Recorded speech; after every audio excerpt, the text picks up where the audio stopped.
Digha marine ড্রাইভের পাশে বিশেষ আকর্ষণ, সন্ধ্যায় লাইট অ্যান্ড সাউন্ডের মন কাড়বে পর্যটকদের। সন্ধ্যায় এলে মনে হবে এক নৈসর্গিক সৌন্দর্যের জগতে চলে এসেছি। আলো, শব্দের খেলা, সাথে ফোয়ারা, মন্দিরের ঘণ্টার ধ্বনি। দীঘা মেরিন ড্রাইভের পাশে মা নাইকালী মন্দিরে এলে আপনার মন জয় করবেই। দীঘা মেরিন ড্রাইভের রাস্তায় শঙ্করপুরের আগেই গড়ে উঠেছে মা নাইকালী। মুখ্যমন্ত্রীর জেলা সফরের আগে নতুন সজ্জায় গড়ে উঠেছে এই মন্দির। আগামী 28শে এপ্রিল মুখ্যমন্ত্রী মমতা বন্দ্যোপাধ্যায়ের জেলা সফর রয়েছে দীঘা জগন্নাথ মন্দির উদ্বোধনের জন্য। তার আগে চলছে জোর কদমে প্রস্তুতি। অসাধারণ রং বেরঙের আলোর রোশনাই মেরিন ড্রাইভের রাস্তা থেকে অসাধারণ লাগবে। মায়ের নাম নাইকালী। মনে হচ্ছে কেন এই ধরনের নাম?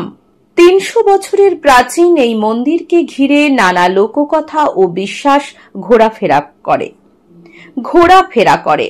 বলা হয় আসলে দেবী যখন এখানে আবির্ভূত হন তখন এলাকাটা জঙ্গল ছিল। এত গভীর জঙ্গল ছিল যে সূর্যের আলো প্রবেশ করতে পারত না। বাঘ, ভাল্লুক সহ ভয়ঙ্কর প্রাণীরা জঙ্গলে আসত। অরণ্য অঞ্চল ভয়ে ঢাকা থাকত।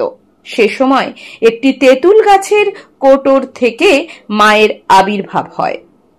মন্দিরের সেবায়েতরা সেই কোটর থেকে মাকে দেখতে পায়। তারপর সেবায়েতরা একচালা ঘরে শুরু করেন পুজো। এরপর সেই মায়ের কথা লোকমুখে ছড়িয়ে পড়লে জাগ্রত দেবীর পুজো চালু হয়। শুভ কামনা করে মহাড়ম্বরে পরে মন্দিরে পুজো পাঠ চালু হয়েছে। এখন এই জাগ্রত দেবীর পুজোর জন্য কালী পুজোর আগে পূর্ণ প্রস্তুতি চলছে। 300 বছরের পুজো দেখতে লোকারণ্য হয়। দেশ বিদেশের পর্যটক কেন্দ্রে 3D প্রোডাকশন ম্যাপিং রয়েছে। এখানেও সেই প্রদর্শনী চালু আছে। আশা করা হচ্ছে কালীতীর্থকে কেন্দ্র করেই দর্শনার্থী থেকে পর্যটক সবার সমাগমে এই মন্দির ও সংলগ্ন এলাকার অর্থনীতিও উজ্জীবিত হবে।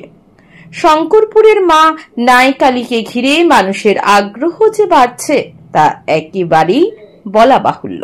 প্রায় 300 বছরের অধিক আমাদের দীঘা থেকে শৌলা পর্যন্ত যে মেরিন ড্রাইভ হয়েছে, সেই মেরিন ড্রাইভের পাশে আমাদের শঙ্করপুরের আগের স্টপেজ মা নাইকালী মন্দির। এখানে মুখ্যমন্ত্রী জেলা সফরে আসছেন 28শে এপ্রিল। তার আগে মন্দিরের কাজ প্রায় চূড়ান্ত পর্যায়ে। এই 300 বছরের মন্দির গভীর জঙ্গলে ঢাকা ছিল। এলাকাবাসী কেউ যেতে পারতেন না এবং সূর্যের আলো পর্যন্ত সেখানে পৌঁছতে পারতো না। সেই গভীর জঙ্গলে বাঘ, ভাল্লুক, বিভিন্ন প্রকার জীব ওখানে বাস করতেন এবং সেখানে পুরোহিত মশাইরা একদিন দেখতে পান যে তেঁতুল গাছের কোঠরে মায়ের আবির্ভাব হয়।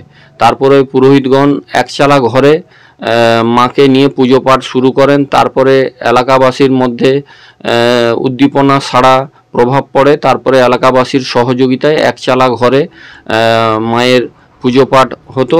তারপরে দীঘা শঙ্করপুর উন্নয়ন পর্ষদ এবং আমাদের রাজ্যের মুখ্যমন্ত্রী মমতা বন্দ্যোপাধ্যায়ের অনুপ্রেরণায় মন্দিরটি নবরূপে নতুন সাজে নতুন আঙ্গিকে গড়ে উঠেছে এবং এখানে শুধু আমাদের রাজ্যের মানুষ আসেন তা নয়, আমাদের ভারতবর্ষের বাইরেও বিভিন্ন বিদেশি পর্যটকরা আসেন। তারা অনেক আনন্দ উপভোগ করেন। লাইট সাউন্ড সিস্টেমের মধ্য দিয়ে তারা এখানে আলোর রোশনায় সাউন্ড সিস্টেম সহ ফোয়ারাটাও দেখতে পাবেন এবং বিভিন্ন ধরনের আলো এবং 3D প্রজেকশন ম্যাপিং চালু রয়েছে, সেটাও তারা আনন্দ উপভোগ করতে পারবেন।